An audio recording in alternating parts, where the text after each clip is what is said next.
Tracee Ellis Ross is a woman that grew up very privileged.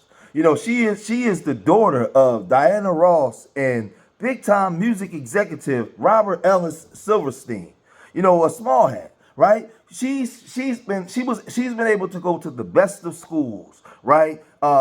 Eat the best of foods, have the best of clothes, have the best of everything. She doesn't understand what it's like to actually live a struggle, right? Except for when it comes to relationships, right? Tracee Ellis Ross, she's an Ivy League graduate. She's been able to be on TV. She's had basically everything set up for her. Having Diana Ross as her mom and her father as an executive, it was easy for her to get into transition into TV if she wanted to sing. Whatever she wanted to do, it's been laid out for her. But in relationships, she has failed. But she has had the opportunity to meet men from all different spectrums, from all different races, all different backgrounds. She's met them all. And for some reason, she just keeps bombing, right? But it's everybody else's fault but her. She went on to Michelle Obama's podcast that she has with her brother, and she was talking about relationships. And she said this. And, as much as grief does surface for me around not having children and not having a partner, I still wouldn't want the wrong partner. That's a great point for people to hear. I'm not interested in that. You have to make my life better. It can't just be, I'm in a relationship to be in a relationship. So even though the grief does emerge and that comes and I hold that, I think of what I've done and I woke up every morning trying to do my best. I didn't wake up one morning and be like, I'm going to mess this day up. That's right. So I must be where I'm supposed to be. And I don't know. Sometimes I think of all of the things I've done, the courage that I've had to have and what I've had to learn how to navigate as a single person with no one to hide behind. Yeah. And it's built a really beautiful experience around me. And I have incredible friends. Listening to her talk sounds like a lot. She's not even a modern woman. She's 52 years old, but she's privileged. And she hasn't taken accountability for the choices that she makes, right? Because like I told you, she's like, to me, she's like a spoiled grown-up, right? Everything has been given to her. She hasn't had to work for anything. Like I said, she has Diana Ross as her mother and the Silverstein as her father. So everything's been laid out on the red carpet. So if the man isn't perfect, he's not good enough, right? He has to be damn near Jesus, right? In order for her to be happy. She's going to critique anything that he does is going to be wrong, right? And there's a lot of women out here that's like this, and they get to this age, right, when they have access to all these different men and they're single. And it's everybody else's fault that they're single but their own. No, you had the same access. You breathe you have the same 24 hours. You breathe the same air as everybody else. Why can't you find the man, right? It's not always the man's fault. Sometimes you got to look at yourself in the mirror, right, and point to yourself.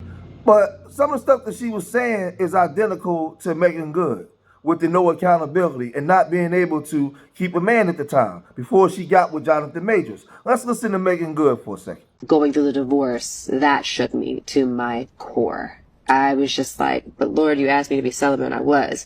You told me who to marry. I married that person. I try to do everything to the best of my ability, and no, I didn't do everything perfect, but I don't know that I could have done anything different, if I'm being honest. So a lot of times women always give the excuse, well, I did the best that I could, right? And because they're not used to things not going their way. But imagine me being married for 24 years, telling my wife, I did the best that I could, but it just didn't work out. Man, my sisters, my wife, all women, man, everybody would be destroying me. That would not be a good enough excuse. Well, you should have did better. You should have did everything that you can do to try to make it work. There would have been all kinds of things that they would have said to me to hold me accountable for the relationship not working, right? But women can just come and say, hey, I did my best and it just didn't work out. I had to move on. But there's more. Reasons though because I had to ask myself that question. I was like, what is this about? Yeah.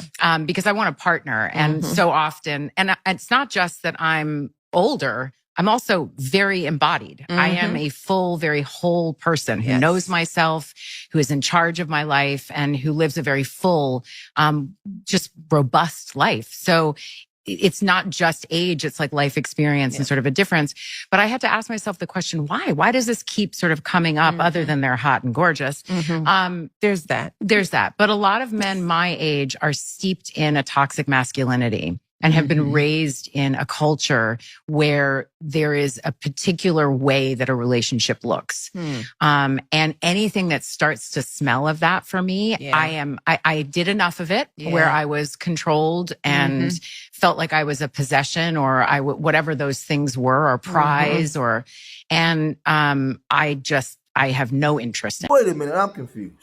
So you mean to tell me that she's saying that the older men her age are, most of them are toxic. They're raised a certain way. They have a certain way of viewing what a relationship should be. She felt like that she was a possession, right? But these are the men you chose. This is not the totality of men. How is it that you have women out here that's never had the privileges that she has, that can find a husband, be happy, and don't feel like that? Don't feel like that these men are toxic. It all goes back into what she thinks is decent, what she thinks is cool, what she's been conditioned to believe is sexy, the things that she chooses. These are all based off of her choices. But now all men my age have to pay for that because she's a poor choice in picking men. So now all these men are toxic. Oh, but wait a minute. There's no toxic women. So now we all grew up in the same house, right? Taught by the same people. The only people that are toxic are the men. You have no toxic women, right?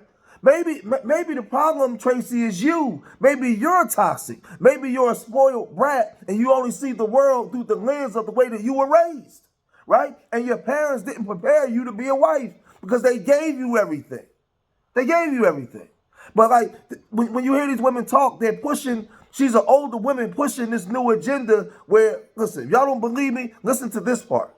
Do it again. I'm sorry. No, Craig. I was going to say, it's a generational thing. So it didn't matter how you met them, or is it just kind of the guys you're meeting? That's obviously too big of a it's generalization. a generalization. Yeah. But because I have dated men my age, there is a difference. There is an openness that occurs with a younger man around whether it's gender fluidity or not even having an issue with homosexuality. I mean, something as basic as that. Right. That there's I times hear you. where I'll be, sitting across the table from somebody and just like, what did you just say? Yeah, what century are you? Like, oh my God. Where's your horse and buggy? Yeah, like, I'm so sorry. And your bedpan. Yeah, for real. Chamber pot. Yeah, your chamber pot. Your chamber pot. Like, where I'm just like, yeah, this is not a match. Yeah. And I have long been past the age where I feel like it's my job to teach somebody or grow them up. Yeah. That I'm not interested in. So, but it's interesting. I mean, there's so many different philosophies on dating. And if you listen to it, she gets crazy and crazy the more that she talks. It's toxic men her age. The one, like, because if we don't agree with gender fluidity, we don't agree with being part of that other lifestyle, right? That makes us toxic. We need to catch up with the times. But this is the part where I would say, if you feel like that, why don't you date them? You go date them. You date the ones that are fluidity and maybe they want you on Monday, on Tuesday, they want the other person, you date them. See, the thing is, you call us toxic, but you yourself won't even date them. My thing is, it doesn't make us toxic. The problem is you want the younger guy because you can control him. You want somebody that's excited of being with you because it's all about you, because that's the way you were raised. See, when grown men are listening, my ears I can hear, right? A younger guy is excited with being with the older girl, the excitement of being with the older woman, right? Of being with who you are. And you're in a position of control because now he becomes your possession. You don't want to be led by a man because you don't want to have to answer to nobody, right? You answer to your daddy because that's who gave you everything. So, like, you're not fooling us. So you come on here and you talk about the older toxic man. Well, what about you? What about you? What's wrong with traditional roles, right? The problem is we went against the traditional roles and went into anything goes. And now this is what we get. But wait, there's more. Mine. I have come up with what works for me and what makes sense for me and what feels safe for me. Yep. I mean, like, I'm not on dating apps. I have friends that have great success with dating apps, but that's just not something I'm comfortable with. So you're meeting folks in the wild then? That's the only way for me. Or someone sets me up, or I meet them at an event. I meet someone. It's usually people that also have a level of recognition that they have as much to lose as me to a certain extent.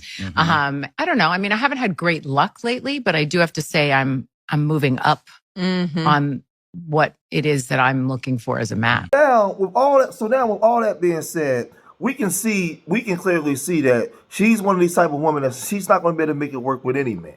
Like I can read between the lines. You're 52 years old. You dated men from everywhere, from all walks of life. The problem is you. So now you have some women, they took and they left some messages. So Empress, she said, I mean, there's more than one way to be a mom. So I'm going with she didn't desire to be a mom. There's somebody says some people don't want no kids. Some people don't got no kids, but always did want them. I don't think people that don't have and don't want kids should be speaking on this woman's reality. She's literally grieving the life she wished she had chosen for her own reasons, right? Elizabeth said the wrong partner is so much worse than no partner at all, right? Right, but these are all the people that they choose. And then Book of Alpharonomy says, so basically she can't make it work with any man.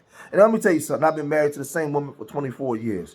Making it work is something that you want to be committed to, right? A lot of these people like her don't live in the real world. They live outside in the space somewhere, right? They have had everything given to them so much that she doesn't know what hard work is. And a relationship is hard. It takes a lot of work. It takes a lot of sacrifice. It takes a lot of commitment. It takes a lot of everything. And if you're not willing to give that, that's not something. If you're not willing to give that, then that's not something that you're going to be able to maintain.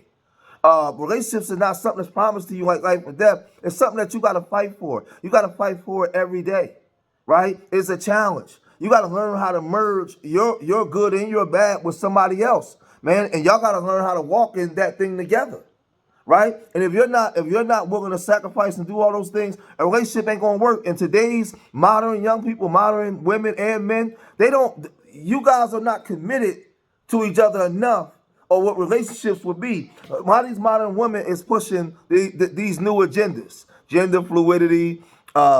We can be in relationships, we can have children, but don't have a relationship. Like being a single mom is just the thing now, right? Being in a relationship and being a man and being single, but still having sex with women and not being with the woman is normal. Y'all pushing all these non-traditional roles that's actually destroying society. You guys, but then you'll call a traditional man like me toxic because I have a vision on what I think a woman should be in a relationship. I have a vision on what I think I should be as a man in a relationship, right? But I'm toxic. You'll call me toxic. But you're the one that's miserable that can't find a man. Because nature says that there's a natural way that we should be. And when you try to do it all these other ways, you get what you get, miserable. Miserable. And can't find a man at 52 years old. With all the head starts that you had with everybody else, you still can't find a man. I don't have to say nothing after that. I'm going to cut this video short here, man. If you made it this far in the video, hit that like button, subscribe to Street Media TV. Leave your comments in the comment section. Let me know what you guys think, man. And remember, I love y'all. Till the next time. Peace.